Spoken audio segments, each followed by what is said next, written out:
Desa adat Huta Godang di Kecamatan Ulu Pungkut, Kabupaten Mandailing, Natal, dianugerahi Tuhan dengan bumi yang subur dan kaya akan mineral emas. Dalam bahasa lokal, Huta Godang berarti kampung yang besar. Dan sesuai dengan namanya tersebut, desa ini telah melahirkan sejumlah tokoh besar.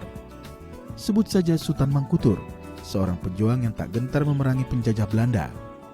Ada pula Raja Junjungan Lubis yang merupakan gubernur Sumatera Utara pada periode 1 April 1960 sampai 5 April 1963.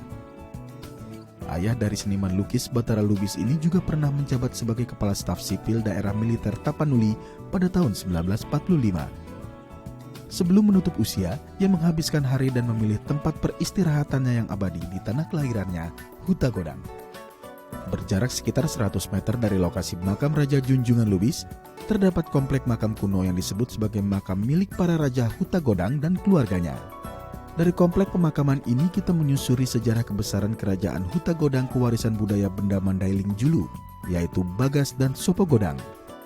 Disinilah Raja Junjungan Lubis membacakan teks proklamasi kemerdekaan dan mengibarkan sang merah putih. Memasuki kompleks Bagas Godang, terdapat 2 patung penjaga Bagas Godang yang dikenal dengan patung Sangkalon. Sebuah patung yang melambangkan sistem hukum dan keadilan dalam tradisi leluhur bangsa Mandailing.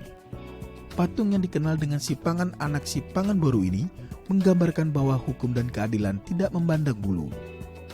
Hukum harus tegak meski pada darah daging sendiri.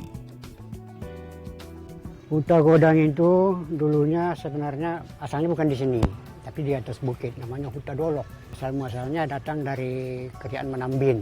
Dari Kerajaan Menambin singgah di situ, tapi mereka singgah di situ ada persyaratan yang mereka bawa waktu itu. Ada persyaratan yang dibawa dengan Sibaso, ada namanya yang Sibaso itu dukun. Jadi mereka membawa yang namanya ngor-ngor namanya. Jadi ditaruhlah ngor-ngor ini di atas tanah. Kalau ngor-ngor ini mendidih tanpa api di bawahnya, berarti tempat itu bisa dihuni. Jadi kebetulan mereka membuat ngor-ngor itu di situ, ternyata ngor-ngor ini mendidih. Jadi dari situlah mereka tahu bahwa tempat ini bagus, baik untuk dihuni. Pada periode Sultan Nagabosar peralihan dekat anaknya Namora Junjungan, masuklah orang-orang padri bertemu dengan raja mengenai pengembangan Islam. Jadi mereka diajak turun. Karena di atas sana kan air susah. Jadi diajak turun karena di bawah ini air cukup sesuai dengan kebutuhan Islam.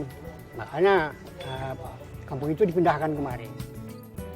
Bagas Godang yang merupakan kediaman para raja ini pernah terbakar sekitar tahun 1918. Peristiwa tersebut tidak hanya menghanguskan Bagas Godang yang bersejarah, tetapi juga memusnahkan sebagian besar harta benda milik kerajaan. Demi mempertahankan identitas sejarah dan budaya Mandailing Julu, maka masyarakat bermusyawarah untuk membangun kembali Bagas Godang yang selesai pada tahun 1922. Tak banyak lagi benda bersejarah yang tinggal di Bagas Godang ini. Tim Liputan, DAI TV.